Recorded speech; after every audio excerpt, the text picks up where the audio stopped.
దేవుడిచ్చిన మహాకృపను బట్టి దేవునికి అనేకమైన వందనాలు చెల్లిస్తూ వచ్చిన బిడ్డలు ఆన్లైన్లో ఆఫ్లైన్లో ఉన్న బిడ్డలు బట్టి దేవునికి కోట్లాది వందనాలు చెల్లిస్తూ దేవుడిచ్చిన ప్రణాళిక మన దేశం పట్ల నెరవేర్చబడాలని దేవుని ప్రార్థిస్తూ దేవుడు ఈరోజు మనతో దేవా మా దేశాన్ని దృష్టించు అనే వాక్యాన్ని మనము దేవుని దగ్గర నుండి పొందుకుందాము. దాని ముందుగా దేవుణ్ణి ఆరాధిద్దాము.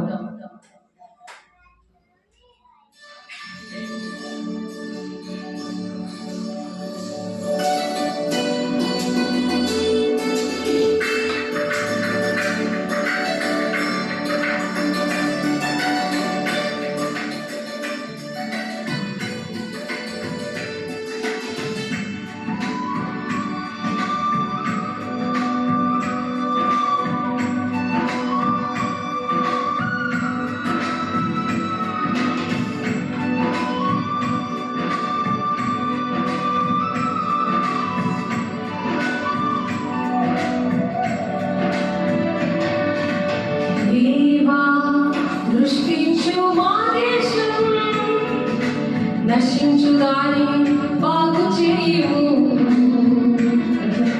దేవా, దృష్టించు మా దేశం. నశించుదాని బాగు చేయు, పాపము క్షమించి స్వస్థపరచుము, శాపము తొలగించి దీవించుము.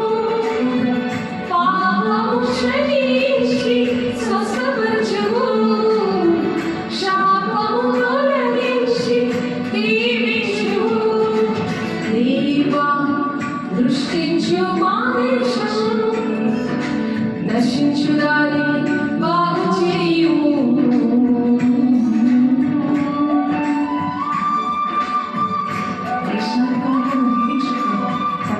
తగిన జ్ఞానం వారికి ఇవ్వు, స్వార్థం నుండి దూరపరచుము.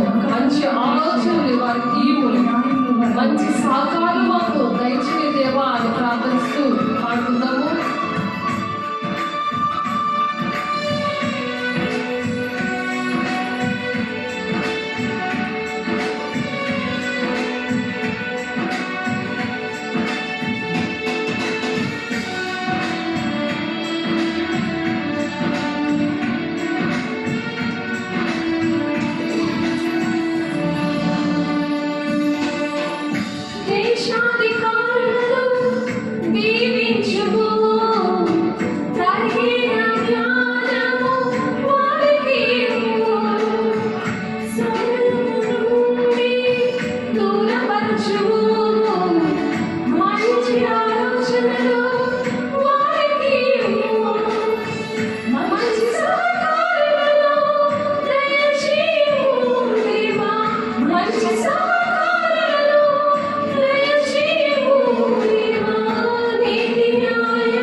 నశించుదాని బాగు చేయుము. దేవా, దృష్టించు మా దేశం. నశించుదాని బాగు చేయుము.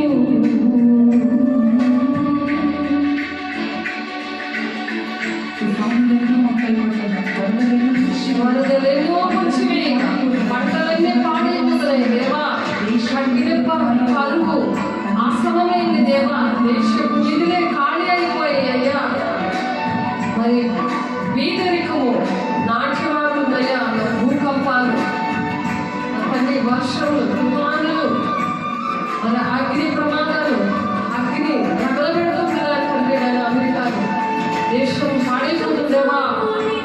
హల్లెలూయా, స్తోత్రం.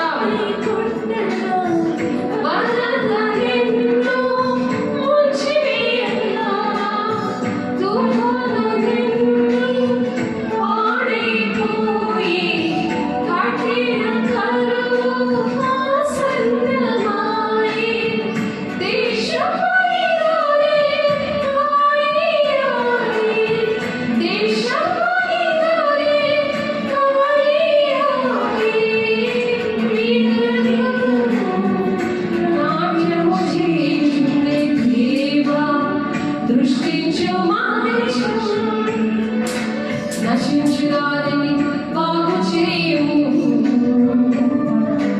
దేవా దృష్టించు మా దేశము, నశించుదారిని బాగు చేయము. పాపము క్షమించి స్వస్థపరచుము, శాపము తొలగించి దీవించుము.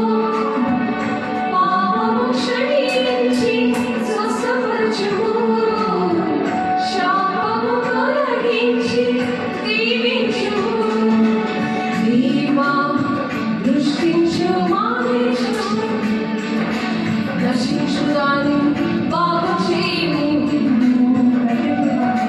దేవా దృష్టించు మా దేశము, నశించుదారిని బాగు చేయము.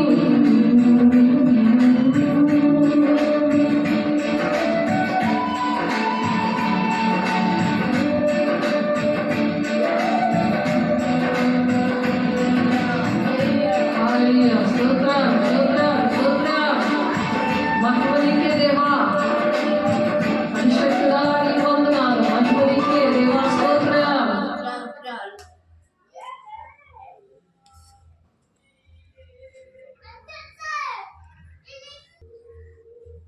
దేవా మా దేశంలో దృష్టించాలి మాట మనం నేర్చుకుంటున్నాము. అందుని బట్టి దేవుని నామముకు స్తోత్రం. హల్లెలూయా, హల్లెలూయా. హల్లెలూయా, హల్లెలూయా. మరి హెస్కేల్ గారితో ఆనాడు దేవుడు ప్రవచిస్తూ ఈ మాటలు చెప్పారు. మరియు 30 వచనం, హెస్కేల్ 22 వచనం, నేను దేశంలో పాడు చేయకుండానట్లు ప్రాకారము దిట్టపరచుటకును బద్దలైన సందులలో నిలుచుటకును తగిన వాడెవడని నేను ఎంత విచారించను, ఒకడైనను కనబడలేదు. ఇప్పుడు దేశం పాడైపోయింది, దాన్ని బాగు చేయడానికి దేవుడు చూస్తుంటే నాకు ఒక్కడు కూడా కనబడలేదని దేవుడు దుఃఖపడి మరి హెస్కేల్ గారితో మాట్లాడు. మరి మీతో మాట్లాడుతున్నాడు ఆ దేవుడు. దేవా నాతో మాట్లాడట్లేదయ్యా, నేను దేశం కోసం మరి దేవుడిచ్చిన పని ఏంటంటే మీరు సంపూర్ణమైన భక్తి కలిగి ఉంటే, మాన్యతైన భక్తి కలిగి ఉంటే మనుషులందరి కోసం, రాజుల కోసం మీరు ప్రార్థన చేయమని చెప్తున్నారు. మరి అలాగా చేయలేని వాళ్ళగా మనం ఉంటున్నామా, లేకపోతే దేవుడికి ఇష్టం లేని పనులు భూ సంబంధమైనవే వెతుక్కుంటూ మరి నోవాహు దినాల్లో ఉన్నాం మనము. అంచె దినాల్లో తినచ్చు, త్రాగొచ్చు, పెండ్లికించుకుంటూ, ఇల్లు కట్టుకుంటూ ఉన్నాము అని ఈరోజు దేవుడు మనతో మాట్లాడుతున్నాడు. అలా ఉండకుండా మరి నోవాహు గారు అటువంటి పరిస్థితుల్లో కూడా తన ఇంటిని రక్షించుకున్నాడు, తన కుటుంబాన్ని రక్షించుకున్నాడు. వాళ్ళకి చెప్పాడు, కానీ వాళ్ళు వినలేదు. జలప్రలయంలో సర్వనాశనం అయిపోయింది, మీకు అవన్నీ తెలుసు. కానీ అంచె దినాలు వస్తున్నప్పుడు దేవుడు ఆనాడు ఏ విషయాలైతే చేశారో అవే విషయాలు అంచె దినాల్లో కూడా జరుగుతాయి అని చెప్తున్నారు. ఎందుకు జరుగుతాయి అని అంటే, ధర్మశాస్త్రాన్ని చాలా మంది దేవుని గ్రంథాలు ఎవరు నమ్మట్లేదు, దాని ప్రకారం నడవట్లేదు. కొంతమంది నమ్మి అలా నడవట్లేదు. నేను దేవుడు నమ్ముకున్నాను కదా పర్వాలేదు అని నిర్లక్ష్యంగా ఉంటున్నారు. కానీ తండ్రి చిత్తాన్ని నెరవేర్చితేనే దేవుని రాజ్యం అనే విషయం వాళ్ళకి అర్థమవట్లేదు. సంపూర్ణమైన భక్తి, మానితైన భక్తి కలిగి ఉండే మనుషులందరి కోసం, రాజుల కోసం, దేశం కోసం ప్రార్థన చెయ్యాలి అని చెప్తున్నాడు దేవుడు. ఎందుకంటే దేశం నెమ్మదిగా సుఖంగా ఉంటేనే మనం బాగుంటాం, లేకపోతే మనం బాగోం. ఇప్పుడు కరువులు వచ్చేస్తున్నాయి, మరి ధరనిదంతా ఖాళీ అయిపోతుంది, ఆర్థికంగా దేశం చాలా వెనకబడి ఉంది. ఇక్కడ మత కల్లోహాలు మరి రాజ్యాంగం అంబేద్కర్ గారు తెచ్చినప్పుడు అవి శారీరకంగా, ఆత్మీయంగా, ఆర్థికంగా మరి మత స్వాతంత్రం ఇచ్చారు, మరి దాన్ని వాక్శక్తిని ఇచ్చారు. మరి ఇటువంటివి ఏమి కూడా కొన్ని దగ్గర అమల్లో ఉన్నాయి, కొన్ని దగ్గర అమల్లో లేవు. కానీ ఎవరికైతే ఉంటుందో వాళ్ళు దేశం కోసం ఇటువంటి ప్రాబ్లమ్స్ విషయంలో కుటుంబాల్లో కావచ్చు, సంఘంలో కావచ్చు, దేశాల్లో కావచ్చు, ఈ యుద్ధాలు, ఈ కలహాలు, ఈ తారతమ్యాలు ఎందుకొస్తాయంటే దుష్టుడు పెట్టే పన్నాగం అది. లూసిఫర్ని ఎప్పుడైతే దేవుని స్తుతించడానికి అర్హతను కోల్పోయిందో, దేవుని కన్నా హెచ్చుగా అహంకారంగా ప్రవర్తించిందో, దానికి ఇచ్చిన పని ఎప్పుడైతే చేయలేదో దాన్ని అక్కడి నుండి తోసేశాడు. దాని సమూహంతో దేవుని స్తుతించడానికి అర్హత ఉండదు ఆమెకి. అవి ప్రతి ఒక్కరు మనుషుల్లో దూరి మనం పోరాడేది శరీరంతో కాదు, దురాత్మల సమూహంతో మనం పోరాడుతున్నాము. వాయుమండలంలో ఉన్న దురాత్మల సమూహంతో మనం పోరాడుతున్నాం, మనుషులతో కాదు అని మరి ఎఫెసీ పత్రికలో 6:12-13 మరి పౌలు గారు రాస్తున్నారు. అవన్నీ కూడా పరిశుద్ధాత్మ దేవుడు రాయించారు. ఎవరైతే పరిశుద్ధాత్మను పొందుకుంటారో వాళ్ళకి దేవుడు అనేక విషయాలు ఆ విధంగా బోధిస్తారు. వాళ్ళు దేశం కోసం ప్రపంచం అంతా కూడా సుఖశాక్తులతో మతకల్లో లేకుండా, పేదరికం అనేది లేకుండా గొప్పవారిదే రాజ్యం అయిపోయింది. ధనానికి దేవుడికి దాసులు కాలేరు అని వాక్యం చెప్తుంది. ఇది ధనానికి ఎవరైతే దాసులు అయ్యారో దేవుడికి దాసులుగా ఉండలేరు, అంటే దేవుడి పని చేయలేరు. అండి ధనాపేక్ష అన్నింటికంట మరి చాలా భయంకరమైనది. అందుకని సూది బెజ్జంలో వంటి దూరిపోద్దు, కానీ ధనవంతుడు దేవుడి రాజ్యానికి వెళ్ళడం చాలా దుర్లభము అనుంది వాక్యం. అందుకే రాశారు దేవుని భక్తులు, దేవుని యొక్క ఆత్మచేత రాశారు. దేవుడు మనుషులకు చెప్తా ఉంటాడు. ఎవరైతే దేవుని మాటలు వింటారో వాళ్ళకి దేవుడు చెప్తుంటే వాళ్ళు రాసుకుంటారు. దేవుని చేతిలో ఒక ఘనమైన పాత్రగా, ఆయన చేతిలో ఒక బలమైన ఆయుధంగా అనేకమైన భక్తులు వాడబడ్డారు. వాళ్ళు హెస్కేల్ గారు ఒకరు, మోషే గారు మరి నడిపించారు. 6 లక్షల జనాభాలపై ఇశ్రాయేల్ ప్రజలు నడిపించారు. ఇశ్రాయేల్ ప్రజలు మాట వినలేదు. కానాన్ అనే దేశానికి, పాలు తేనెలు ప్రవహించే దేశానికి తీసుకెళ్ళడానికి అలా వినలేదు. ఎంతగానో శోధించారు, దేవుణ్ణి శోధించారు, మోషేని శోధించారు. ఆ పని యెహోషువకి అప్పచెప్పారు. ఆ యెహోషువ గారు ఎలాగైతే నడిపించారో ఇటువంటి భక్తులు అనేక మంది ఉన్నారు. లోతు దినాల్లో కూడా, అంచె దినాల్లో లోతు భార్య ఎప్పుడైతే శరీర సంబంధంగా నైట్ లేట్ అవుతుందని వెనక తిరిగినప్పుడు ఉప్పు స్తంభం అయిపోయింది. అంటే పనికిరాని పరిస్థితులు, దేవుడికి పనికిరాని మనుషులుగా తయారైపోతారు. ఒక స్టాచ్యూ లాగా వాళ్ళు కనబడతారే కానీ, ఒక బొమ్మల్లాగే పైకి కనబడతారు కానీ, విగ్రహంగానే ఉంటారు కానీ, దేవుడికి, దేశానికి, ప్రపంచానికి, ఎవరికి, ఇంటికి కానీ, సంఘాలకు కానీ పనికిరాని పరిస్థితులు. అటువంటి వారిగా మనం ఉన్నామా అని హెచ్చరిక చేయడానికి దేవుడు ఈరోజు మనకి ఈ మాటలు హెచ్చరికగా చెప్తున్నారు. కాబట్టి హెస్కేల్ 22:30లో ఇక్కడ హెస్కేల్ గారితో దేవుడు ఆయనలో ఉండి ప్రవచనాత్మకమైన మాటలు చెప్తున్నారు. అది నెరవేర్పులో జరుగుతుంది. ఇప్పుడు ఆనాడు చెప్పిన భక్తులు చెప్తున్న మాటలు ఈనాడు నెరవేర్పులో ఉన్నప్పుడైనా బుద్ధి తెచ్చుకొని మాట వింటామని దేవుడు ఈరోజు మనతో మాట్లాడుతున్నారు. నేను దేశంలో పాడు చేయకుండా ఏంటవుతుంది? ఇప్పుడు దేశం పాడైపోతుంది. ప్రతిదీ రోజు వార్తలు చూస్తారు. ఎలా ఉన్నాయి పరిస్థితులు అవన్నీ వివరించుకోవడానికి మీరు యూట్యూబ్ కానీ, వార్తలు కానీ, టీవీ కానీ చూడగానే మీకు భయం వేస్తుంది. ఎందుకు? దేశం కోసం, దేశం పాడైపోతుంటే దేశం కోసం ప్రార్థన చేసిన వాళ్ళు దేవుని బిడ్డలు మాత్రమే, ఆత్మీయంగా స్వాతంత్రం వచ్చిన వాళ్ళు మాత్రమే ఆ పని చేయగలరు. శారీరకంగా మరి స్వాతంత్రము రావడానికి ఏ విధంగా దేశభక్తులు ఎలాగైతే పోరాడారో అలా పోరాటము సాతానుతో పోరాడాలి. శరీర సంబంధులు, దురాత్మల సమూహము వాళ్ళలో ఉండి అట్టి విధంగా కుటుంబాల్లోని, సంఘాల్లోని, దేశంలోని మరి ఎక్కడ పడితే అక్కడ విరోధ భావంతో కొట్టుకు చచ్చిపోతారు. కొంతమంది చంపేస్తున్నారు. భార్యని చంపేసి మరి కుక్కర్లో పెట్టి ఉడికించేసి పారేసుకున్నాడు. ఎంత భయంకరమైన పరిస్థితుల్లో చూడండి. అలాంటి దారుణాలు, చిన్నపిల్లల దగ్గర నుండి వ్యభిచారం, యవ్వనస్తులు వ్యభిచారంలో పడిపోవడం, ముసలైపోయినా సరే భర్త మీద అనుమానం, ఊరంతా చెప్పుకుంటున్నారు ఆవిడ కోసం.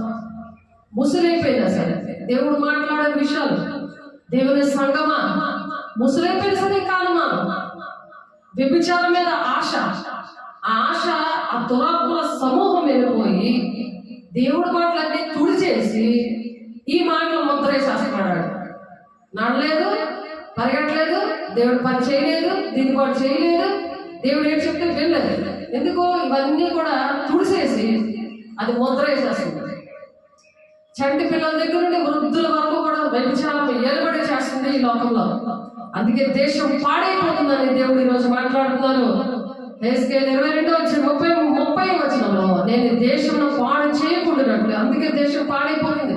దేశం అగ్నితో రగిలించేస్తాడు, మళ్ళీ అగ్నితో రగిలించేస్తున్నాడు అమెరికాని. దేవుడిని దూషిస్తున్నాడు.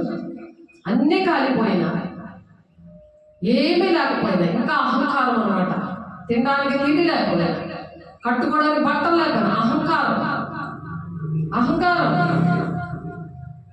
నాశనానికి ముందు అహంకారం నడుస్తుంది. నాశనం నీకు వస్తుంది. అహంకారం వచ్చిందంటే నీకు నాశనం రెడీగా ఉందన్నమాట. నాశనం అయిపోతావు, బుడిదైపోతావు అని అమెరికాకి ఒక శాంపుల్ గా పెట్టాడు ఆయన. ఎందుకంటే నువ్వు నేను అగ్నిగుండంలో పడిపోకుండా, ఆనాడు సొదొమ గొమొర్రా పట్టణంలో జరిగింది, అది మళ్ళీ నెరవేరుతుంది. సొదొమ గొమొర్రా పట్టణంలో అది జరిగిందని దేవుని బిడ్డలకి తెలుసు. ఆ దేశం పాడైపోతుందని మరి హెస్కేల్కి, గిద్యోనికి, మరి ఎస్తేరు, మరి ఇలాంటి భక్తులు అందరూ కూడా, మోషే గారు, చాలా మంది ప్రార్థన చేసి దేవుని రాజ్యంలో ఉన్నారు. దేవుని బిడ్డలందరూ కూడా ఇప్పుడు అవి బైబిల్లో ఉన్నవి ఎవరు చెప్పినా వినట్లేదు. వాటి కళ్ళకు కట్టినట్టుగా దేవుడు చూపిస్తున్నాడు. దేవుని జనమ, దేవుని ప్రజలారా, సార్వత్రిక సంగమా, దేవుడు మాట్లాడుతున్నారు. పెళ్లి కుమార్తె సంఘంగా సిద్ధపడాలి. బుద్ధి లేని కన్నికలాగా ఉంటే విడవబడతావు 7 శ్రమ దినాల్లో. ఇవన్నీ కూడా కరువు వస్తుంది. ఇవన్నీ కూడా సంభవించడానికి సిద్ధంగా ఉన్నాయి. కాబట్టి శ్రమ దినాల్లో ఎవరైతే దేవుడి బిడ్డలుగా పెళ్లి కుమార్తె సంఘంగా సిద్ధపడి ఉన్నారో వాళ్ళు మాత్రం శ్రమ దినాల్లో ఉండరు. కాబట్టి వారిని దేవుడు ఏర్పాటు చేసుకొని, నేను దేశంలో పాడు చేయకున్నట్లు ప్రాకారంలో దిట్టపరచుటకును బద్దమైన సందుల్లో నిలుచుటకును తగిన వాడెవడని నేను ఎంత విచారించాను, ఒకడైనా కనబడట్లేదు. దేవుడు విచారిస్తున్నాడు, ఎవరున్నారు నా కోసం, నా దేశం కోసం, నేను ప్రాణం పెట్టిన బిడ్డల కోసం ఎవరున్నారు దేశం నా పిల్లల కోసం ప్రార్థన చేయడానికి? ఎవరున్నారు ప్రసవేదన కలిగి అలాగా ప్రార్థన చేయడానికి? ఎవరున్నారు? కన్నీటి ప్రార్థన, రోదన చేసే విద్య మీ కుమార్తెలకు నేర్పించండి అని ఉంది వాక్యంలో. రోదన చేసిన బిడ్డలకు పిలవనంపండి, వాళ్ళకి నేర్పించండి. మీ కుమార్తెలకు రోదన విద్య నేర్పించండి అని దేవుడు బతులాడుతున్నాడు. కన్నీటి ప్రార్థన ఇప్పుడు అవసరం. దేవుని బిడ్డల కోసం దేవుడు వెతుకుతున్నాడు. అందులో నువ్వు ఉన్నావా, నేనున్నానా అని సరి చేసుకోవాలి. అనుక్షణం కూడా మరి మొదట నీ రాజ్యాన్ని వెతకాలి. నీ పర్లకు తెలుసు నీకు ఏది కావాలి. అది దేవుడు రారాజు బిడ్డలుగా చూస్తాడు. శ్రమ దినాల్లో వాళ్ళని ఉంచడు. ఎవరైతే సిద్ధపడి ఉన్నారో, నువ్వు వ్యభిచారాత్మతో ఉండకుండా, మనుష్యాత్మతో ఉండకుండా, లౌకికాత్మతో ఉండకుండా, ప్రపంచ ఆత్మతో ఉండకుండా, దేవుడు నమ్ముకున్నానులే ఏసేషాన్ని రక్తం తీసుకున్నానంటే కుదరదు. నువ్వు దేవుడు బిడ్డగా ఉండి కన్నీటితో దేశం కోసం ప్రార్థన చేయాలి. సాక్ష్యం రావాలి. ప్రార్థన చేసి నువ్వే సాక్ష్యం పట్టుకొచ్చావు. దేవుడు నీతో ఈరోజు ఏం మాట్లాడుతున్నారు? ఆ వాక్యం మీద ఫలించిందా లేదా? ఎంతమంది కోసం ప్రార్థన చేస్తాం? ఇవన్నీ ఆ జీవ గ్రంథంలో లిఖించబడతాయి. ఎవరి పేరైతే అందులో ఉంటుందో వాళ్ళే దేవుని రాజ్యానికి వెళ్తారు. అక్కడ గ్రంథాలు తెరవబడతాయి ఉంది వాక్యం. చూద్దాం ఆ మాటలు. ప్రకటన గ్రంథము 20వ అధ్యాయము, ప్రకటన గ్రంథం 20వ అధ్యాయము 6 నుండి చదువుతాం. ఈ మొదటి పునరుత్థానంలో పాల్గొన్న వారందరూ ధన్యులు, పరిశుద్ధులనే అందరూ. ఇట్టి వారి మీద రెండవ మరణమునకు అధికారం లేదు. వీరి దేవునికి క్రీస్తుకును యాజకులై క్రీస్తుతో కూడా 1000 సంవత్సరాల రాజ్యం చేయుదురు. ఎవరైతే పెళ్లి కుమార్తె సంఘములో ఉంటారో, ఎత్తబడే గుంపులో ఉంటారో, కనురెప్ప పాటలోనే పరిశుద్ధాత్మతో నింపబడి వాడు రోదనతో కన్నీటితో దేశం కోసం, కుటుంబాల కోసం, సంఘం కోసం, మనుషులందరి కోసం ప్రార్థన చేస్తూ ఉంటారో ఆవిడ బుద్ధి గల కన్యకలు 5 వెళ్తారు, 5 ఉండిపోతారు. అంటే సగం మంది వెళ్తారు. ప్రపంచంలో ఉన్న సగం మంది ఎత్తబడే గుంపులో ఉంటారు, సగం మంది ఉండరు అని అర్థం. ఆ సగం మందిలో నువ్వు ఉన్నావా, నేను ఉన్నానా అని మనం రోజు కూడా చెక్ చేసుకోవాల్సిన విషయం ఇది. కాబట్టి దేవునికి ఆడ దేవుని పిల్లలుగా ఉండి మళ్ళా 7 శ్రమ దినాల్లో ఈ వాక్యం విని నిర్లక్ష్యంగా ఉంటారు కదా, కునుక్కోళ్ళ కుందుతా ఉంటారు, వ్యభిచారాత్మలో ఆలోచిస్తూ ఉంటారు, ఇంటిలో గొడవలు పెట్టుకొని ఉంటుంటారు, సంఘంలో గొడవలు పెట్టుకొని, సేవకులతో గొడవలు పెట్టుకొని, సన్నిధికి రాకుండా పిలిస్తే వస్తారు, ఏదో మొక్కుబడి ప్రార్థన చేసుకొని పెదవులు ఇలా ఆడించుకొని వెళ్ళిపోతారు. అంతే, ప్రార్థన వ్యర్థమైన ప్రార్థన. నీ పెదవులు నన్ను కనపరుస్తున్నాయి కానీ నీ హృదయం నాకు దూరంగా ఉంది. ఏదో యాక్టివ్ పెదవులు చేస్తే సరిపోదు. మనకి హృదయం దేవునికి దగ్గరగా ఉంటేనే ఆ కన్నీరు వస్తుంది, ఆ ప్రార్థన వస్తుంది. కాబట్టి రాదు. ఇంట్లో వాళ్ళ కోసం నీ బుర్ర వెళ్ళిపోతుంది, ఇంట్లో వాళ్ళు మాట వినట్లేదు, నీ బుర్ర వెళ్ళిపోతుంది. వాళ్ళకి చెప్పు. పిల్లలు పడిన వాళ్ళు అనేక మంది, ఏర్పాట్లో వాళ్ళు కొద్దిమంది. ఆ ఏర్పాట్లో ఉంటే వాళ్ళు రక్షించబడి దేవుని రాజ్యానికి వస్తారు. నువ్వు పెళ్లి కుమార్తె సంఘంలో ఉండి నువ్వు ఫస్ట్ వెళ్ళిపోతావు. 7 శ్రమ దినాలు అప్పుడు శ్రమ వచ్చినప్పుడు మా అమ్మ చెప్పింది, మా ఆయన చెప్పాడు, నా కాపరి, నా సేవకులు చెప్పారు, నేను వినలేదు అని అప్పుడు ఆ శ్రమంలోనైనా మరి ప్రకటన 14:6 ఉంటుంది, నిత్య సువార్త ప్రకటించబడుతుంది. అక్కడ సువార్త ప్రకటించబడుతుంది. ఆ శ్రమంలో కూడా సాధన కూడా ఒక దగ్గర నుండి నీకు ఆకలి లేకుండా, నీకు టాబ్లెట్లు లేకుండా, నీకు ఉండడానికి ఇల్లు లేకుండా అలాగా గవర్నమెంట్ వస్తుంది. వాడు ముద్ర వేయించుకుంటేనే అన్ని, లేకపోతే ఏమి ఉండవు. ముద్ర వేయించుకుంటే నరకానికి వెళ్ళిపోతావు. అది 666 ముద్రని ప్రకటన 13వ ఉంది. మనం చదువుకున్నాము, విన్నాము దానికోసం. ఆ ముద్ర వేయించుకుంటేనే ఏమన్నా, అది వేయించుకోకపోతే ఏమి ఉండవు. ఒకవేళ వేయించుకుంటే దేవుని రాజ్యం ఉండదు. వేయించుకోకుండా వాడి చేతిలో చచ్చిపోవడమో, లేకపోతే ఎక్కడైనా దాక్కొని నీ ప్రాణాలా కాపాడుకోవాలి. అది 7 సంవత్సరాలు. ఆ 7 సంవత్సరాలు పూర్తయిన వెంటనే ఈ 1000 ఏళ్ల పరిపాలన వస్తుంది. అప్పుడే నూతన యెరూషలేం దిగి వచ్చుచున్నది, పెళ్లి కుమార్తె అని ఆ పెళ్లి కుమార్తె సంఘముతో దేవుడు దిగి వస్తాడు. ఆ పెళ్లి కుమార్తె సంఘాన్ని దేవుడు ఈ రోజు సిద్ధపరుస్తాడు. రోజు కూడా అలాగే సిద్ధపరచమని దేవుడు నాకు వార్నింగ్ ఇచ్చాడు. నిన్న ఈస్టర్ 40 రోజులు ఈ ఉపవాసాలు ఈ క్రమం కాకుండా ఈ విషయాలు చెప్పు అని దేవుడు నాకు ఆర్డర్ ఇచ్చారు. అందుకని ఈ సంవత్సరం బసంబలం అని ఈ 40 రోజుల ప్రార్థన ఉపవాసాలు చేయొచ్చు, కానీ ఈ విషయాలు మాత్రమే సిద్ధపడి దేశం కోసం ప్రార్థన చేయాలి. పెళ్లి కుమార్తె సంఘంగా సిద్ధపడాలి. ఎందుకంటే రాకడ సూచనలు అన్నీ అయిపోతున్నాయి. ఆనాడు ఏటైతే జరిగాయో అవన్నీ కూడా ఇప్పుడు జరుగుతున్నాయి. అందుకని మనం అవి చెప్పుకొని ఉంటే అవి ఎలాగా తెలిసినవే చెప్పుకొని టైం వేస్ట్ చేయొద్దు. ఏమి జరగబోతున్నాయో, అవి ఏవి ఆనాడు జరిగాయో, దేవుడు మొదటి రాకడ జరిగాయో, ఈ రెండవ రాకడ ఈ అంచె దినాల్లో జరుగుతున్నాయి. అవి చరిత్రక సూచనలు. అవి గతంలో ఏవైతే జరిగాయో ఈ రెండవ రాకడ మరోసారి అవి జరుగుతున్నాయి. అవి గమనించుకోవాలి మనం. ఇవి జరుగుతున్నాయి కాబట్టి దేవుడు వచ్చేస్తున్నాడు, నేను సిద్ధంగా ఉండాలి, నా పెళ్లి కుమార్తె సంఘంలో నేను ఉండాలి అని సిద్ధపడాలి. పరిశుద్ధ గ్రంథంలో జరిగేవన్నీ కూడా భూమి మీద రెండవ రాకడ లోపు జరుగుతాయి. ఎందుకంటే ఏ ఒక్కరు కూడా నశించుకోవడం దేవుడికి ఇష్టం లేదు. బైబిల్ని కాల్చేసిన దినాలు, బైబిల్ని తొక్కి ఇలాగా జై శ్రీరామ్ అని బొట్టు పెట్టి మరి బైబిల్ తొక్కించేస్తున్నారు, కాల్చేస్తున్నారు. అలాంటి దినాల్లో మరి అందరికీ అర్థం కదా, పాపం వాళ్ళు తెలియక చేస్తున్నారు. వాళ్ళ దేవా క్షమించయ్యా, దేశం పాడైపోతుంది, రక్షించయ్యా అనే ప్రార్థన చేసే బాధ్యత వాళ్ళకి తెలియదు. కాబట్టి చెప్పవలసిన బాధ్యత ఆన్లైన్ లోనే సువార్త చాలా స్పీడ్ గా దేవుడు ప్రకటిస్తున్నారు. సువార్త ఆగినా మనుషులు ఆపినా దేవుని వార్త ఆగదు. అది సత్యమైన వాక్యము, సత్యమైన దేవుడు సత్యంలో సర్వసత్యంలోనికి నడిపిస్తున్నాడు. కాబట్టి అందరము మతము కులము భేదం లేకుండా ప్రతి ఒక్కరూ క్షమిస్తాడు. క్షమించే దేవుడు, ఆదరించే దేవుడు, కన్నీరు తుడిచే దేవుడు, అందరి కోసం ప్రాణం పెట్టిన దేవుడు, పరిశుద్ధ రక్తము ద్వారా దేవుడు మనల్ని కొనుక్కున్నాడు. ఎవరు కూడా తన ప్రాణాన్ని ఇవ్వడానికి ఇష్టపడలేదు, ఎవరు ఇవ్వలేదు.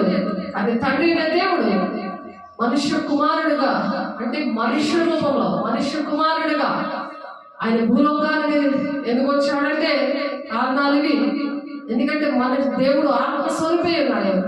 ఆయన అగ్ని వంటి నేత్రాలు గలవాడు, అపరంజి వంటి పాదములు గలవాడు, ఆకాశమైన సింహాసనం, భూమి అయిన పాదపీఠము. ఆయన అడుగు పెడితే అందరూ కూడా అగ్నితో రగిలిపోతారు. కాబట్టి నా పిల్లలు నేను ఎలాగున్నానో కూడా తెలియదు. కాబట్టి మనిషి కుమారు రూపంలో దైవత్వము కలిగి ఉండి, దేవుని గుణాలతో కలిగి ఉండి, పరిశుద్ధ శక్తి వలన కన్యమరియమ్మ గర్భంలో జన్మించడానికి కారణాలని. అందుకు ఒక మనిషి కుమారుడిగా జన్మించి 3.5 సంవత్సరాలు కూడా ప్రతి ఒక్కరికి స్వాతంత్రం ఇవ్వడానికి, అంటే గవర్నమెంట్ ఇప్పుడు బ్రిటిష్ వారి దగ్గర నుంచి మనకి స్వాతంత్రం వచ్చింది, కానీ అది అమల్లో ఒక దగ్గర ఉంటుంది, ఒక దగ్గర ఉండట్లేదు. అంబేద్కర్ గారు మన రాజ్యాంగాన్ని, చట్టాన్ని చేశారు, కానీ ఒక దగ్గర ఉంటుంది, ఒక దగ్గర ఉండట్లేదు. కానీ దేవుడు ఇచ్చిన స్వాతంత్రం అన్ని దిక్కులా పనిచేస్తుంది.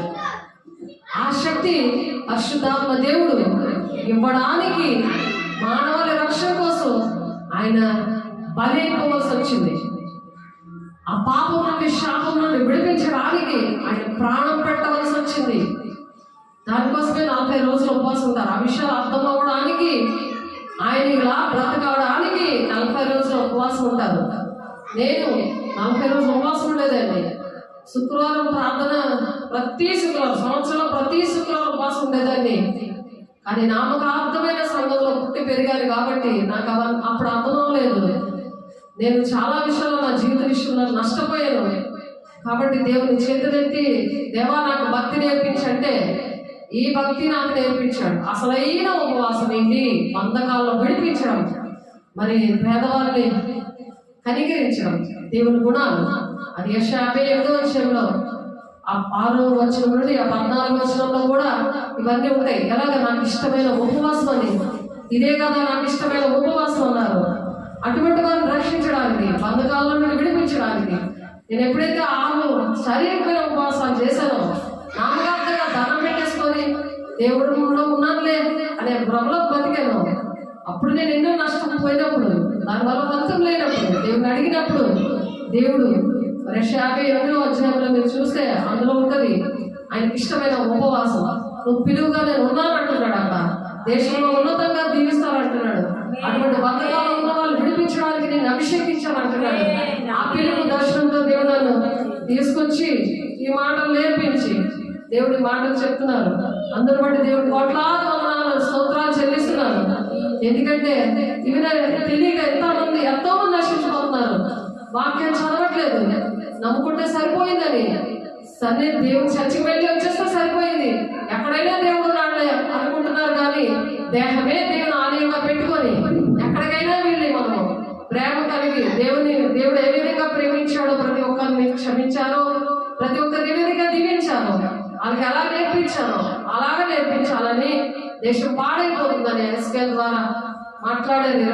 22:30 వచనం ప్రకారం ఇక్కడ ఈ మొదటి పునరుత్థానంలో పాల్గొన్న వారందరూ ధన్యులు, పరిశుద్ధులై ఉండురు. వాళ్ళు పరిశుద్ధులై ఉంటారట. ఈ మొదటి పునరుత్థానంలో పాల్గొన్న వారందరూ ధన్యులు అంటున్నారు ఆయన. ఇట్టి వారి మీద రెండవ మరణం అధికారం లేదు. రెండవ మరణం అంటే ఇక్కడ చనిపోతారు. రెండవ మరణం అంటే నరకం అన్నమాట. ఆ నరకంలో ఆత్మకి చావు ఉండదు, ఆత్మకి చావు ఉండదు. నరకంలో ఉన్నవాడు అలా యుగాలు కాలుతా ఉన్నాడు.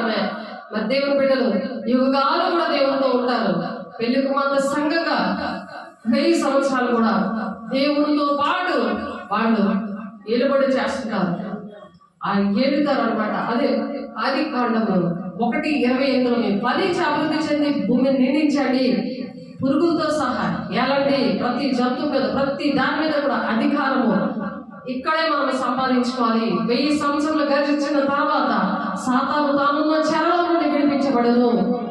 ఆ 1000 సంవత్సరాలు జరిగిన తర్వాత సాతానుడు ఆ చెరలో నుండి విడిపించబడతాడు. భూమి నలుదిశలు యందు నిండు జనములను లెక్క సముద్రం మీకు ఇసుక వెళ్ళి ఉన్న గోగు మాగోగులను వారిని మోసపరిచి వారిని యుద్ధములకు పోగు చేయగా వాడు బయలుదేరును. ఆ యుద్ధాన్ని చేయడానికి ఇప్పుడు బయలుదేరడానికి మరి అక్కడ ఉన్న నది ఇప్పుడు అది ఏంటంటే యూఫ్రటీస్ నది అది ఎండిపోతుంది. అది ఎండిపోతుంది. యూఫ్రటీస్ నది ఎండిపోతుంది. అక్కడ యుద్ధం జరుగుతుంది. అది గెత్సేమనే ఆదిమ మరి ఆదాము హవ్వలు ఉన్న ప్లేస్ లో ఉండేది. ఆ నది ఎండిపోతుంది. ఆనాడు ఎర్ర సముద్రము మరి ఏ విధంగా 2 పాయలైందో, యోర్దాను నది ఏ విధంగా చీలిపోయిందో, మనుషులు నడిచేటట్టు తయారయ్యి ఇశ్రాయేలు ప్రజలు నడిపించిందో, ఇప్పుడు కూడా పెళ్లి కుమార్తె సంఘము మరి తోటి ఆ దేవునితోని మరి యుద్ధము జరుగుతుంది. భూమిగా ఆ భూమి 4 దిశల యందు జనులను లెక్కకు సముద్రపు ఇసుక వలె ఉన్న గోగు మాగోగులు అనే వారిని మోసపరిచి వారిని యుద్ధములకు పోగు చేయటిగా వాడు బయలుదేరును. ఈ సాతాను 1000 సంవత్సరంలోని వరకు ఆ సాతాను బంధిస్తారు. ఎందుకంటే దురాత్మల సమూహంతో పోరాడుతున్నాం కదా. దురాత్మల సమూహము మనిషిలో దూరి యుద్ధాలు, కలహాలు, కుటుంబంలో అన్నిటి సంఘంలో, దేశంలో చాలా అల్లకల్లాలు సృష్టిస్తుంది కదా. దాన్ని బంధిస్తాడు అనమాట దేవుడు. 1000 ఏళ్ల పరిపాలనలో 7 సంవత్సరాలు కూడా శ్రమ దినాల్లో ఉంటారు. ఈ శ్రమ దినాలు వాడు పెడతాడు బాగా. ఎవరైతే విడిచిపెట్టబడతారో, విడిచిపెట్టే గుంపులో ఉంటారా, ఎత్తబడే గుంపులో ఉంటారా? ఎత్తబడే గుంపులో ఉంటారు. సిద్ధపడాలి. అందుకే సిద్ధపడాలి. దేవుని రాజ్యాన్ని కట్టడానికి మనం సిద్ధపడాలి. కుటుంబాన్ని, సంఘాన్ని, దేశాన్ని సిద్ధపరచేలాగా కంటింటి ప్రార్థన చేయాలి. దేవుడు వెతుకుతున్నాడని మనం ఎస్కేలు 22:30 చూస్తున్నాం కదా. దేవా నేను ఉన్నానయ్యా, నన్ను అభిషేకించయ్యా, నేను ప్రార్థన చేస్తానయ్యా, నీకు ఇష్టకుంటానయ్యా, ఇష్టమైన పనులన్నీ కూడా నాతో జరిగించయ్యా అని అడగాలి. ఆవలెంత తీయడం కాదు, జరిగించే ప్రభావాన్ని ప్రార్థన చేసుకో. ప్రార్థన చేసి దుష్టుడు వినేకుండా ఆవదలంతా పెడతాడు, నిద్ర పెడతాడు, నిర్లక్ష్యం పెడతాడు. ఇలా అందరూ ఇస్తే వింటారు వాక్యం, కానీ ఎత్తబడే సంఘంలో ఉండరు. ఇలా నిర్లక్ష్యంగా ఉన్నవాళ్ళు వెళ్ళరు. వాళ్ళు 7 శ్రమదనాలు సాధారణ వస్తే అప్పుడు వింటారు. అయ్యో నేను ఎందుకు విన్నాను, ఎందుకు నేను నిర్లక్ష్యంగా ఉన్నాను, ఎన్నిసార్లు చెప్పిన ఎందుకు ఈ వాక్యాన్ని నేను అంగీకరించలేదు, నా మనసులో హృదయాన్ని నేను ఎందుకు ముద్రించుకోలేదు, నేను ఈ వాక్యం ఎందుకు అందరికీ ప్రకటించలేదు, ఈ మాటలు నేను ఎందుకు ప్రకటించలేదు. నేను చేయలేదు ప్రభా, నీ పని నేను చేయలేదు ప్రభా. చేస్తానని అక్కడ భ్రమలోనే ఉన్నాను, చేస్తానని చేయలేదు. వినడం కాదు, విన్నోళ్ళు వెళ్తారు, విని నడిచిన వాళ్ళు వెళ్తారు. అందుకనే నిర్లక్ష్యంగా ఉండకూడదు. దేవుని ఆత్మను పొందుకొని అనుక్షణం కూడా వాక్యం వింటూ ఉండాలి.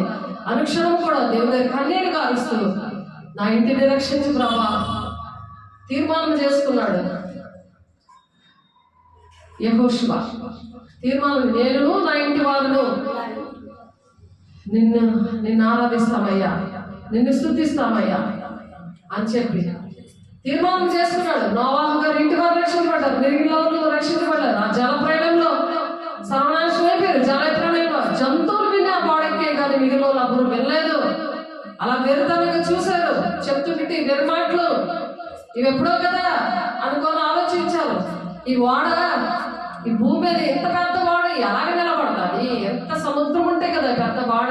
ఆ కొలతలన్నీ మోషే గారికి చెప్పారు, ఆయన విని కట్టాడు. దేవుడులాగా ఏంటి ఇలాగ గోడ కడుతున్నాడు, ఎంత జలం ఉంటే, ఎంత వాటర్ ఉంటే ఇది నిలబడుతుంది, ఎక్కడికెక్కడ ముందు వాటర్ వచ్చేస్తుంది. 40 రాత్రులు 40 పగళ్ళు ఆయన ఉగ్రత, ఆయన కోపం, వెళ్ళనోళ్ళ మీద అంత కోపం వచ్చి అలాగే చంపేశాడు మొత్తం అందరినీ కూడా. ఆయన ఉగ్రత రాకముందే మనం సరి చేసుకుందాం. ఆయన మాట విందాం అని అందరితో కూడా చెప్పవలసిన విషయాలు. వాళ్ళు తిండుతూ తాగుతూ పెళ్లిగించుకుంటూ ఇల్లు కట్టుకుంటూ ఉన్నారు. అలా ఉన్నామా మనం? అలాంటి ఆలోచనలో ఉన్నామా? సాతానుడు అటువంటి బయట పెడతాడు. ఏమి తిందమా, ఏమి త్రాగుదమా, ఏమి కూర్చుందామా అని ఇదే చెప్తూ ఉంటుంది. పైకి భక్తి గలవారుగా ఉండి దాని శక్తిని ఆశ్రయించిన వాళ్ళు మంచి దినాల్లో ఉంటారని చెప్తున్నారు. దేవుని భక్తులు చెప్పిన మాటలు ఇవి. కాబట్టి 1000 సంవత్సరములు గడిచిన తర్వాత సాతాను తానున్న చెరలో నుండి విడుదల పొందుకుంటారట. ఎప్పుడైతే విడబడిన వారు 7 సంవత్సరాలు కూడా శ్రమలు అనుభవిస్తారో, వీళ్ళ కొంతమంది హతసాక్షులు అయిపోతారు. కొంతమంది హతసాక్షులు అంటే నేను చెప్పదే చెప్పాను, కానీ నేను మాత్రం దేవుని రాజ్యానికి వెళ్తాను, నేను ఆ ముద్ర వేయించుకోను, నీకు నమస్కారం పెట్టను అని అబద్ధ క్రీస్తుతో అంత్యక్రీస్తుతో చెప్తారు. ఆ బాధలు ఎందుకు? ఆ 7 శ్రమలు ఎందుకు అనుభవించడం? ఇప్పుడే ఆ శ్రమ ఇప్పుడు అనిపిస్తే దేవుని రాజ్యంలోని నా నిమిత్తము జనులు మిమ్మల్ని నిందించి హింసించి చెడ్డ మాటల్లో పలుకున్నప్పుడు మీరు ధన్యులు, సంతోషించి ఆనందించండి, పరలోకమందు మీ ఫలము అధికమగును, రెండింతల ఆశీర్వాదం ఇప్పుడే. ఆ శ్రమలు లేవు కదా, ఇప్పుడు ఎంతో దేవుడు కృపనిచ్చారు కదా, ఎంతో విడుదలిచ్చారు కదా, ఎంతో స్వాతంత్రం ఇచ్చాడు కదా దేవుడు. ఆ స్వాతంత్రంతో దేవుడు మనం ఇలా చెప్పుకోవడం దేవుడు సహాయం చేశాడు కదా. ఇన్ని మాటలు దేవుడు నేర్పిస్తున్నాడు కదా. పరిశుద్ధాత్మ దేవుడు మనలో ఉండి ఈ మాటలు మాట్లాడుతున్నారు కదా. అందరూ బాగుండాలి, దేశం ప్రపంచం అందరూ బాగుండాలని దేవుడు ఇలా కన్నీరుతో దేవుడు మాట్లాడుతున్నారు కదా. ఇప్పుడే దేవుని దగ్గర ఏది వచ్చినా నేను దేవుని కోసం నిలబడతాను, దేవుని ప్రజలందరూ కలిసి దేవుని రాజ్యాలు ఉండాలి అని దేవుడు ఎలాగైతే మంచి వాళ్ళ మీద చెడ్డోళ్ళ మీద ఎండ కురిపిస్తున్నాడు, అందరికీ పోషిస్తున్నాడు, అందరూ అర్హతలైపోయినా క్షమిస్తున్నాడు, ప్రేమించి రక్షణ భాగ్యాన్ని ఇచ్చాడు. ఆ రక్షణ కాపాడుకొని మనం ఏంటంటే కన్నీటితో ప్రార్థన చేయాలి. అది దేవుని ప్రేమ, అవి దేవుని గుణాలు. యేసుశారీరక రక్తం తీసుకుంటుంది. అందుకు యోహాను 6:53-58 ఆయన గుణాలు ఉన్నాయి. ఆ గుణాలని నాలో ఉన్నాయా లేదా అని ప్రతిరోజు చెక్ చేసుకోవాలి. నీకు ఎవరో చెక్ చేసి చెప్పరు. నువ్వేటమ్మా ఎలా ఉన్నావు, నష్టం నీ ఒక్కదాన్ని పట్టుకో, నీకే ఒక్కరికే చెప్పరు. అనేక మందికి నేను చెప్పాలి ప్రభా, నన్ను వాడుకో ప్రభా, నీ సాక్షిగా నిలబెట్టుకో ప్రభా, నా గ్రామము, నా మండలము, నా దేశము, నా ప్రపంచము రక్షించబడాలయ్యా, నన్ను వాడుకో అయ్యా అని ఏడాలి. నిన్ను పోషించే దేవుడు, నిన్ను రాకుమార్తెగా రాకుమారుడిగా ఉంచుతానని దేవుడు ప్రాణం పెట్టాడు. పుట్టినే పెట్టలేదు. దేవుని బిడ్డ సార్వత్రిక సంగమా, పెళ్లి కుమార్తె సంగమా, సిద్ధంగా ఉన్నావా? దేవుడు దేవా, అప్పుడు దేవుని అడగాలి, దేవా దృష్టి ఇచ్చిన దేశాన్ని అయ్యా. దేవుని దగ్గర అలా బతుకులాడుకున్నవాడు ఎవరైనా ఉన్నాడా అని ఎదుగుతున్నాడట. ఆయన కళ్ళు ఎదుగుతున్నాయి. అలాంటి బిడ్డలు వాళ్ళ మీద దృష్టి నుంచి ఆలోచన చెప్తాడు.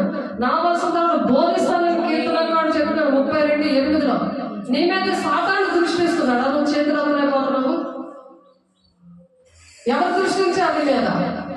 దేవుడు దృష్టిస్తే ఎవరో చెప్పకుండానే చేతులెత్తి, దేవా నా మీద దృష్టించావు, నేను చేస్తానయ్యా, నేను బాధ్యత ఇస్తానయ్యా, వ్యభిచారపు ఆలోచనలు పెట్టుకోనయ్యా.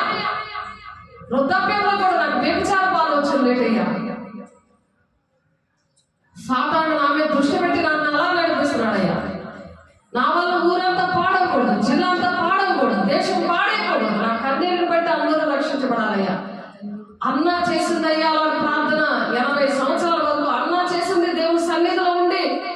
అటువంటి ప్రార్థన నీ సన్నిధిలో నేను చేస్తాను, ఆవరణంలో నేను చేస్తాను. సమయం అనగా అసమయం అనగా విశ్వాస గృహాల్లో మీరు సేవ చేయండి అని ఉంది. దానికి రిటైర్మెంట్ లేదు, దానికి ఏజ్ లిమిట్ లేదు. దేవుడు చెప్పిన మాటలు, ఈ జాబ్ ఎంతో ప్రత్యేకపరిచి ప్రతిష్ఠించి దేవుడు ఇస్తాడు. ఈ జాబ్ దీనికి రిటైర్మెంట్ లేదు, టైం లేదు, సమయం అనగా అసమయం అనగా ఉంది. తిమోతి గారి పత్రికలో ఉంది. ప్రతి గృహంలో కూడా, ప్రతి ఒక్క బిడ్డకు కూడా నీ సాక్ష్యము, దేవుడు నిన్ను ఎన్నిసార్లు బ్రతికించాడో, ఎన్ని అద్భుతాలు చేసి నిన్ను పోషిస్తున్నాడో, నిన్ను నడిపిస్తున్నాడో, అది దేవుని శక్తిని పొందుకొని వెళ్ళాలి. దేవుడు అలాగే పంపించాడు శిష్యులందరినీ కూడా. మీరు యెరూషలేము వెళ్ళకుండా పైనుండి దేవుని శక్తి పొందుకున్న వరకు మీరు కొంచెంసేపు వెయిట్ చేయండి. వెయిట్ చేయడం అంటే ఏంటి? దేవుని శక్తిని పొందుకొని బయటకు వెళ్ళాలి. నీ స్టైలే మారిపోదు. నువ్వు రాకుమార్తెలా నడుస్తావు, రాకుమారుగా మారుస్తావు. చేతులు చాపే పరిస్థితి కాదు. యవ్వనం, పక్షరాజు యవ్వనము నీ మీద ఆయన యెహోవా కొరకు అలాగే ఎదురు చూడాలి. ఉండాలి. మనం మనుషుల మీద ఆధారపడకూడదు, రాజులని అధికారుల మీద నాయకుల మీద ఆధారపడకూడదు, ఎవరి మీద ఆధారపడకూడదు. అలాగ దేవుడిని ఆశ్రయించిన జనులు ధన్యులు, వారికి ఏమేమి కొదువై ఉండదని అంటున్నాడు దేవుడు. దేనికోసం చింతపడకూడదు, కానీ ప్రార్థన విజ్ఞాపనతో మీ విన్నపాలు నాకు తెలియజేయండి అంటున్నాడు. మీరు మనుషులకు తెలియజేయకూడదు. దేవుడు అలా ప్రేమించి దేవుడు దీవిస్తున్నాడు, ఆశీర్వదిస్తున్నాడు. అందువల్ల దేవుడు నాకు స్తోత్రం. దేవుడు అన్యాయస్తుడు కాదు, దేవుడు బిడ్డల్ని త్రోసిపుచ్చే దేవుడు కాదు, నా దగ్గరకు వచ్చిన బిడ్డలను త్రోసిపుచ్చే దేవుడు కాదు అంటున్నాడు. దేవుడు బతుకులాడుకో దిద్దుబాటు చేసుకోవాలి. దేవా నేను బాధ్యత వేస్తానయ్యా. ఎత్తుకుతున్నాడు అంట ఆయన కళ్ళతో ఎత్తుకుతున్నాడు. ఎవరైనా ఉన్నారా? దేశం పాడైపోతుంది. ఎవరైనా ఉన్నారా కన్నీరు కార్చడానికి, ప్రార్థన చేయడానికి, దేశం కోసం, ప్రపంచం కోసం, కుటుంబాల కోసం, సంఘాల కోసం ప్రార్థన చేసిన నేను చెప్పిన సంగతులు అవి బోధించమని చెప్తున్నాడు. సర్వలోకానికి వెళ్ళి చెప్పమంటున్నాడు ఆయన. నేనే సంగతులు చెప్పాను అవే బోధించాడు. సదాకాలం నేను ఉంటానంటున్నా దేవుడు. వారి భూమి అంతటా వ్యాపించి పరిశుద్ధుల శిబిరము, ప్రియమైన పట్టణము ముట్టడి వేయగా పరలోకము నుండి అగ్ని దిగి వచ్చి వారిని దహించాను. ఎవరు దహించింది? ఇప్పుడు ఎక్కడ ఇది యోర్దాను ఏనది మనం మాట్లాడుకుంటుంది, అది ఎండిపోతుంది. యూఫ్రటీస్ నది ఎండిపోతుంది. అది ఎండిపోతుందంటే ఇప్పుడు ఏమొస్తుంది? యుద్ధము, గోగు మాగోగులను వారిని మోసపరిచిన యుద్ధము కోసం సాతాను పోగు చేసుకున్నాడు. వాడు 1000 సంవత్సరం 1000 పరిపాలన జరిగిన వెంటనే 1000 పరిపాలన ఎప్పుడు జరుగుతుందంటే ఈ యుద్ధము ఈ 1000 సంవత్సరాలు కూడా రాజ్యము వాళ్ళు చేస్తారని చెప్పిన వెంటనే ఆ 1000 సంవత్సరాలు కూడా ఈ సాతాను బంధిస్తాడు. ప్రకటన 27వ ఉంది. సాతాను తన చెరలో నుండి అక్కడ 1000 సంవత్సరాలు అయిపోయిన తర్వాత దాన్ని విడిపిస్తాడు. విడిపించగానే అదే చేస్తే భూమి నలుదిశల్లో ఎందు జనములను లెక్కకు సముద్రం ఇసుక రేణువులు అంత ఉన్నారు. ఇప్పుడు జనాలు దాని పాటి లూసిఫర్ ఎప్పుడైతే దేవుని స్తుతిస్తూ ఆరాధిస్తూ, దాని బైబిల్ బాగా తెలుసు, పాటలు పాడడం బాగా తెలుసు. నేను పాటలు పాడుతున్నానేమో, వాక్యం చెప్తున్నానేమో అని మనం ఎర్రవేయకూడదు. మనం దేవునికి ఇష్టంగా ఉన్నామా లేదా, దేవుని బిడ్డలు రక్షించామా లేదా, నా ద్వారా దేవుడు ఎంతమందిని రక్షిస్తున్నాడు, ఆ విషయంలో కన్నీరు కాచాలి. వారి విన్నామే నాకు పోయినా సరే చెప్పాలి. ఎస్కేల్ 2వ వచనంలో ఎస్కేల్ గారితో చెప్తున్నాడు దేవుడు. ఆ విధంగా దేవుని బిడ్డలకు చెప్పి దేవుని రాజ్యాన్ని తీసుకురామని చెప్తున్నాడు ఆయన. వాళ్ళు ఏం చేస్తున్నారు? యూఫ్రటీస్ నది దగ్గరకు వచ్చి ఏం చేస్తున్నారు? యుద్ధం చేస్తున్నారు. వాడు పోగు చేస్తున్నారు. ఏసై భక్తులు ఏసైతో యుద్ధం చేయడం, ఏసై బిడ్డలు మరి వాళ్ళు పరలోకం నుండి దిగి వచ్చి ఆ యుద్ధంలోని వాళ్ళతో యుద్ధం చేస్తున్నారు. వారి భూమి అంతటా వ్యాపించింది.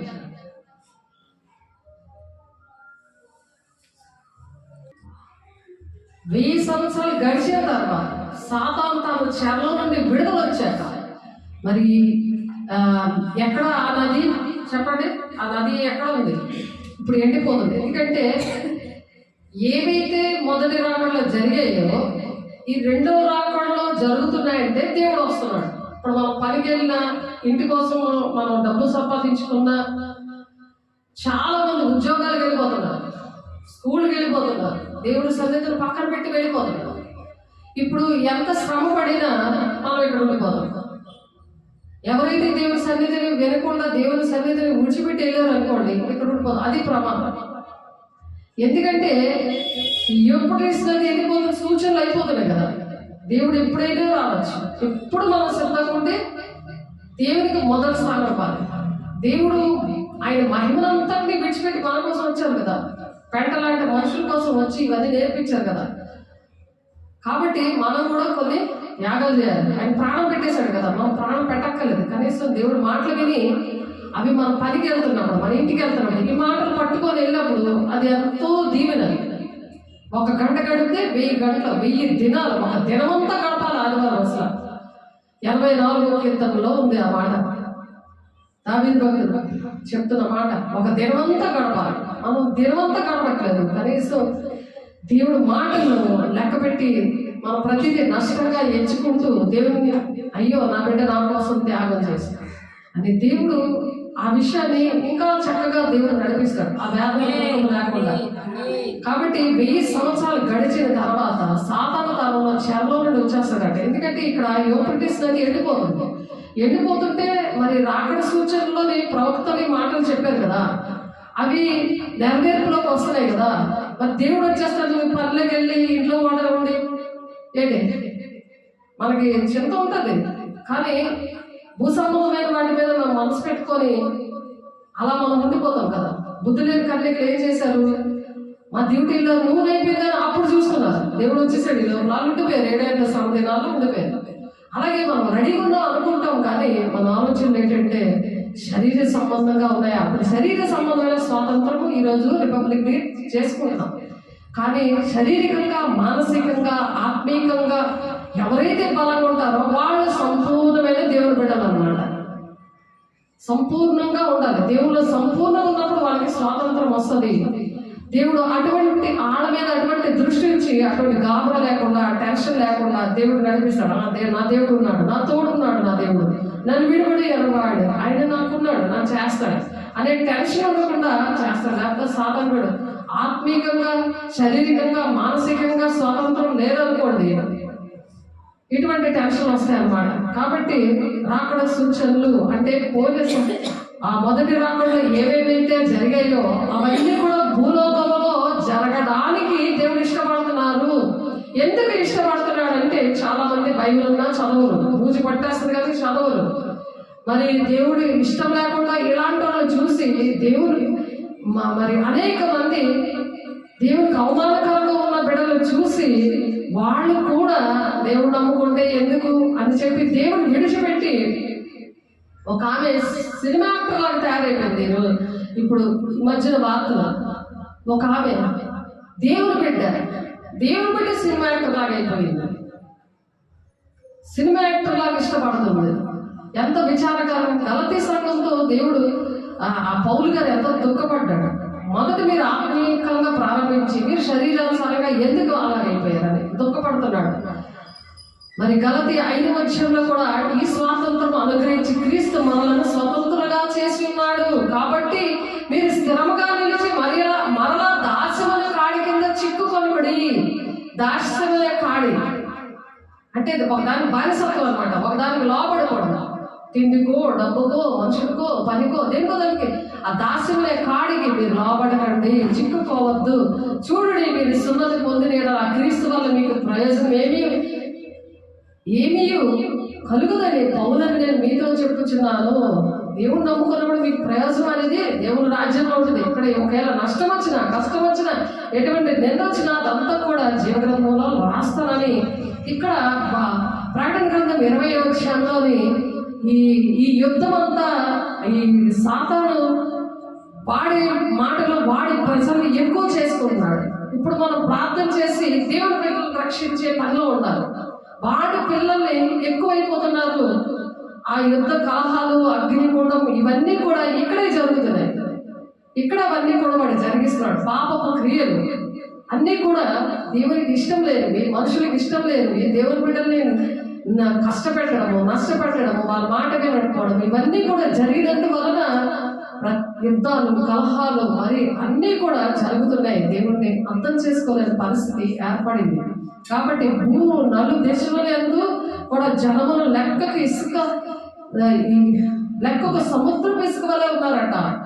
వాళ్ళు గోగు మాగోగు అని వారిని మోసపరిచి వారిని యుద్ధములకు పోగు చేసింది. వాళ్ళు మోసం చేస్తుంది, దేవుని బిడ్డలు మోసం చేస్తుంది, మతం కులం అని వేదాలను పుట్టించింది, వాళ్ళందరినీ మోసం చేసింది. మనం కూడా మోసంలో పడిపోతున్నామా అని ఆలోచించుకోవాలి. ఏర్పాటు చేయబడిన వారితో సహా ఏర్పాట్లో ఉన్న వాళ్ళు కూడా మోసపుచ్చబడే దినాల్లో ఉన్నాం. ఆడ మీద కళ్ళు పెట్టి మోసం చేసి ప్రార్థన పనులు సువార్థికుల్ని వాడు అండర్లో పెట్టుకుంటున్నాడు. కాబట్టి వాళ్ళ కోసం కన్నీరు కాచాలి. అటువంటి బిడ్డలు మాకు కావాలయ్యా, దేశం కోసం మేము ప్రార్థన చేస్తామయ్యా అని మనం ప్రార్థన చేయడానికి దేవుడు మాట్లాడుతారు.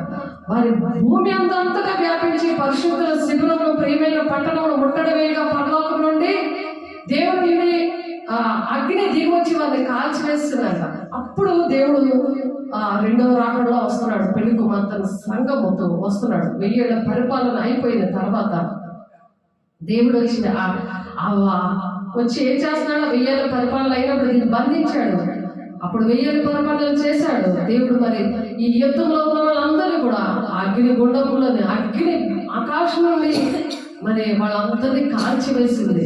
కాల్చివేసినప్పుడు వారికి మోసపుచ్చిన అపవాది అగ్ని గంధకంలో గుండంలో పడవేయబడేను.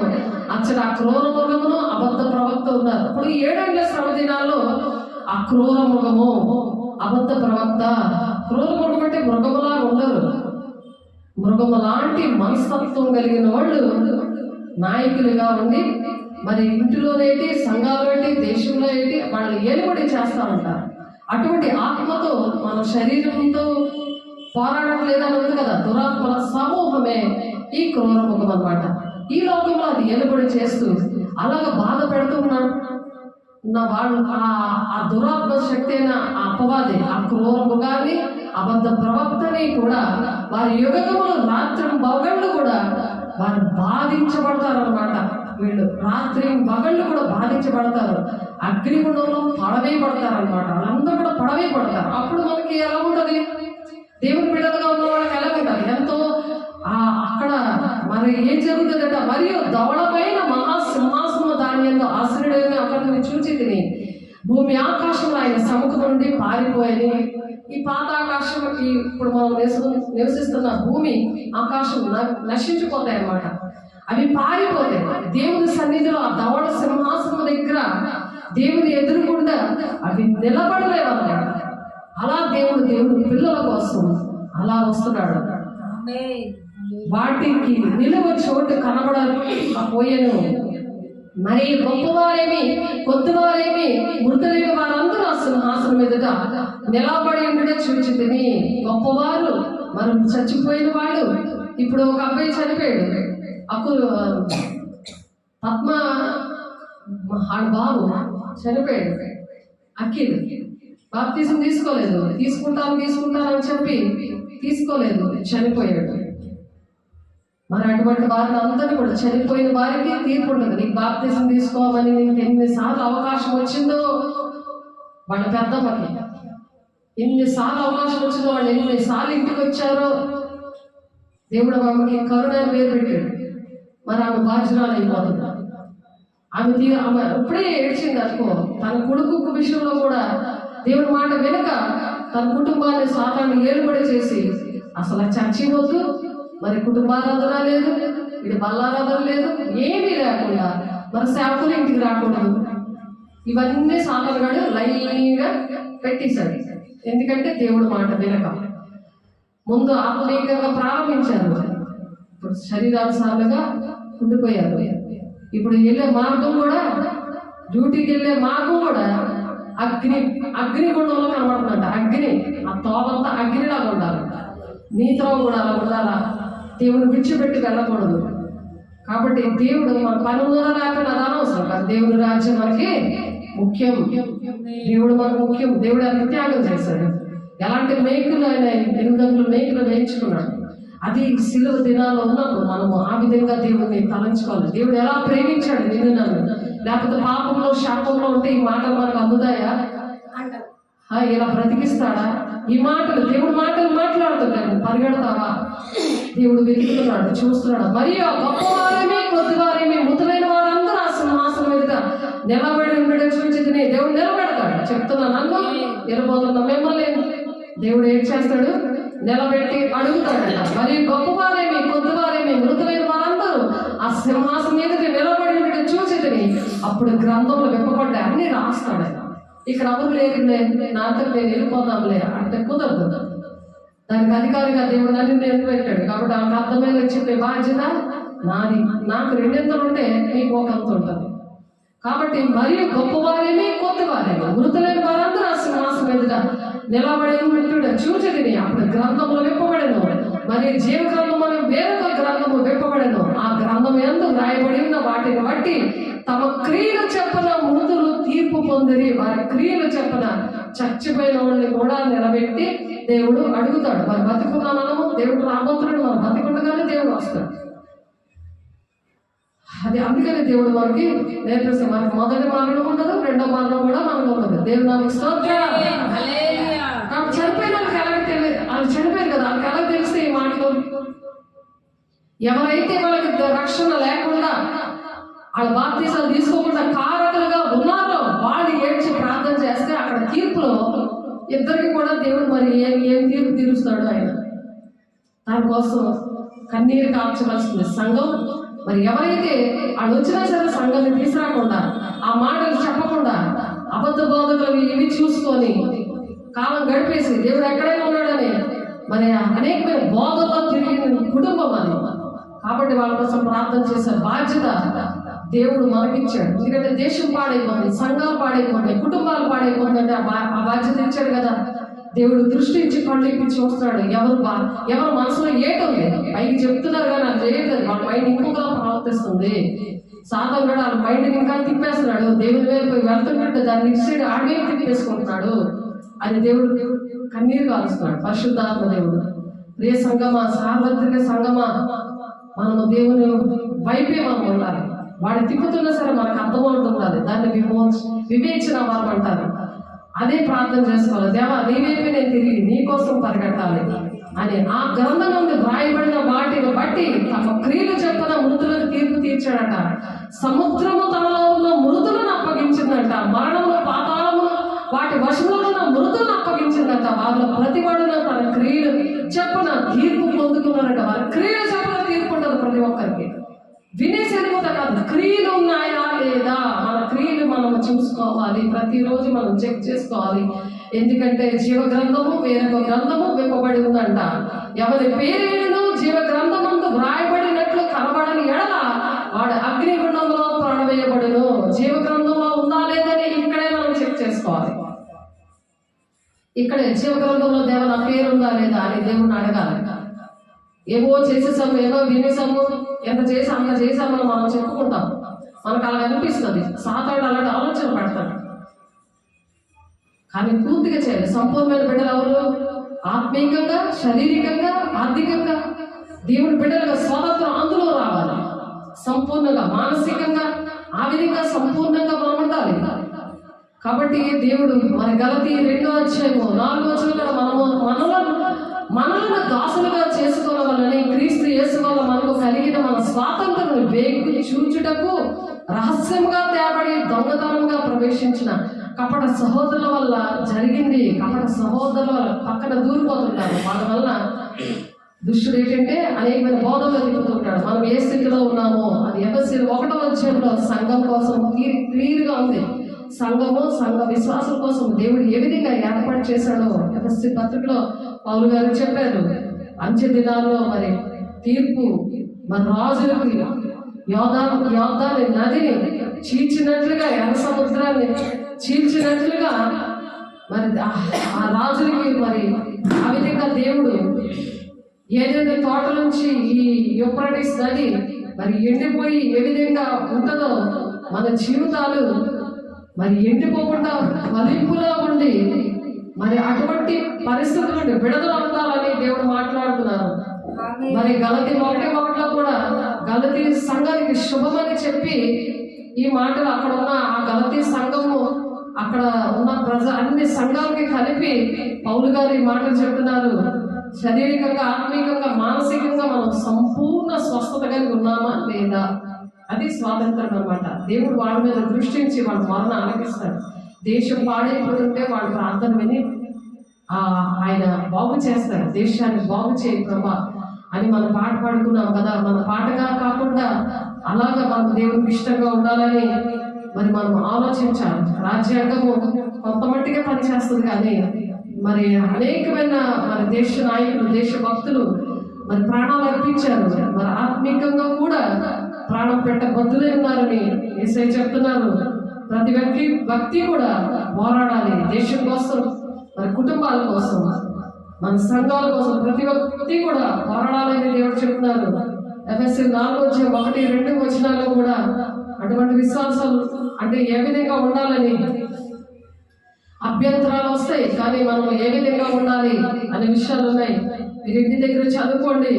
మరి ప్రకటన 2:14 ఉంది, మత్తయి 16:23 ఉంది, మరి రోమా 16:17 ఉంది, అలాగే మొదటి కొరింథీ 10:32 ఉంది, 10:32 ఉంది, 2వ దశలోనికే పత్రిక మరి 2:1-12 ఉన్నాయి, మరి మొదటి కొరింథీ రాసిన పత్రిక 11:19 ఉంది. ఏ విధంగా మనం దేవుని విశ్వాసంతో సహనంతో దేవుని పని చేయాలో, మరి హెబ్రీయులు రాసిన పత్రికలోని అబ్రహాం గారు వాగ్దాన ఫలం పొందాడు. ఆయన హెబ్రీయులు 6:15 ఉంది. అలాగే దేవుడు మనకు వాగ్దానం ఇచ్చాడు, మనం దేవుని రాజ్యంలో ఉండడానికి. ఆ వాగ్దానం ఫలం పొందుకున్నాడు అబ్రహాము.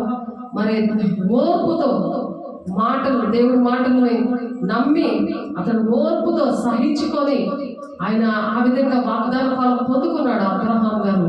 ఆ విధంగా దేవుని భక్తులు అనేక మంది ఉన్నారు. ఒకరినొకరు మరి భక్షించుకునే పరిస్థితుల నుండి అలా నశించిపోతున్న దేశాన్ని మరి గలతీ 5:15 ఉంది. అలాగా ఉండకుండా దేవుని బిడ్డలుగా ఉండాలని, దేవుడికి ఇష్టంగా ఉండాలని, అలా సిద్ధపడాలని. మరి పేతురు గారు కూడా ఒక దినము 1000 దినముల కంటే ఉంటుంది, 1000 దినాలు ఒక దినంలా ఉంటుంది అని చెప్తున్నారు. ఇప్పటికే 6000 సంవత్సరాలు అయిపోయింది. ఇంకా ఒక 1000 సంవత్సరం ఉంది అంటే ఒక దినముతో సమానం. 1000 సంవత్సరాలు ఒక దినముతో సమానం.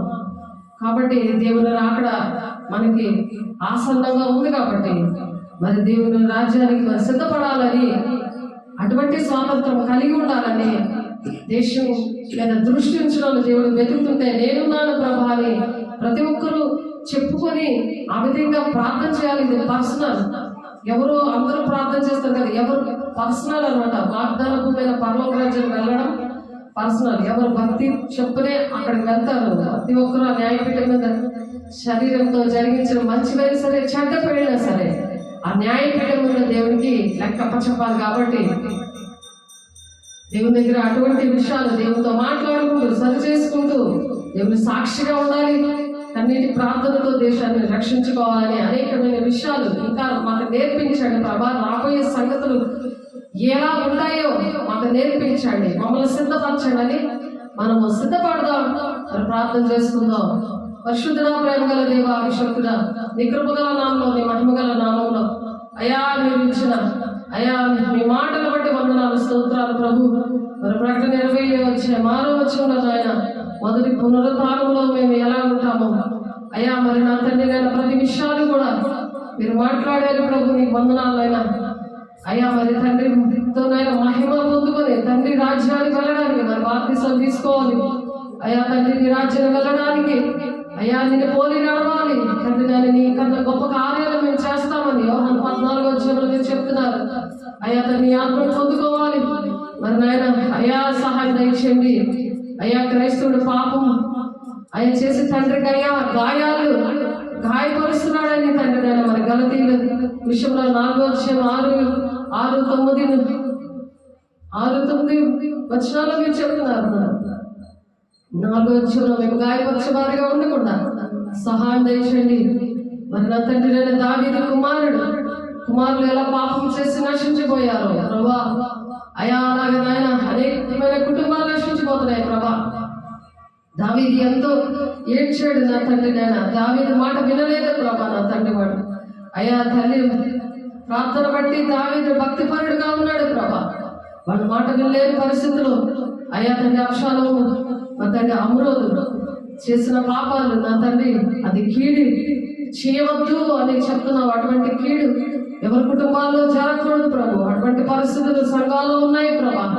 కుమారులు అలా పాడైపోతున్నారు ప్రభు. సహాయం దయచేయండి అయ్యా. నీ కృపలు భద్రపరచండి ప్రభు. మా పిల్లల్ని మా దేశాన్ని మా కుటుంబాన్ని రక్షించే దానికి కావాల్సిన ప్రార్థనలను కుమ్మరించండి ప్రభు. నీ బాలులను శిక్షించడం మానద్దు అని చెప్తున్నావు నాయన. బెత్తముతో వాడిని కొట్టినీడలో వాడు చావకుండు అని చెప్తున్నావు. మరి సామెతలు 23:13 ప్రభు అయ్యా. చిన్నప్పటి నుండి కూడా నాయన వాడిని నీ రాజ్యానికి నాయన వారసులుగా పెంచడానికి నీ జ్ఞానంతో నాయన అయ్యా ఎవరైతే బిడ్డలు చెడు బిడ్డలతో మరి సూర్య శాఖలు ప్రభు తండ్రి ఆయన వారిని ఎలా పెంచాలో నీ జ్ఞానం దయచేయండి. అనేక మంది బిడ్డలు తల్లిదండ్రులు ప్రభు జ్ఞానం దయచేయండి. ఈ జ్ఞానంగా పెంచడానికి కుటుంబాన్ని భద్రపరచుకోవడానికి ప్రభు కలిసి కుటుంబారాధన చేసి అయ్యా తండ్రి దేశం కోసం ప్రార్థన చేయడానికి అటువంటి కుటుంబాలు లేవనెత్తండి. అయ్యా ఈ భయంకరమైన దినాల్లో ప్రభు ప్రతి ఒక్కరిని రాజ్యానికి నేను సిద్ధపరచండి. మా కుటుంబాన్ని అయ్యా నా తండ్రి 1000 తరాల వరకు దీవించి ఆశీర్వదించి ఏ ఒక్కరు నశించుకోకుండా అయ్యా మీరు నాయన ప్రతి విషయాల్లో నేను మా మీద దృష్టించి ఆలోచన చెప్పి నడవసంతరాలు మీరు బోధిస్తున్నారు. ప్రతి ఒక్కరిని ప్రభు నాయన నీ బలమైన హస్తాల్లో పెడుతూ యేసే పరిశుద్ధ నామంలో బ్రతిమలాడి వేడుకుంటున్నాం తండ్రి. ఆమేన్. తండ్రి యొక్క దీవెన కుమారుని యొక్క కృప పరిశుద్ధాత్మ యొక్క నిత్య సహవాసం సకలోక పరిశుద్ధులకి మరి ఎవరైతే వాక్యం విని దాని ప్రకారం నడవడానికి తీర్మానం చేసుకున్నారో వారందరికీ సదాకాలము తోడేంటి నడిపించుగాక. ఆమేన్. God bless you. దేవుడు మిమ్మల్ని దీవించుగాక.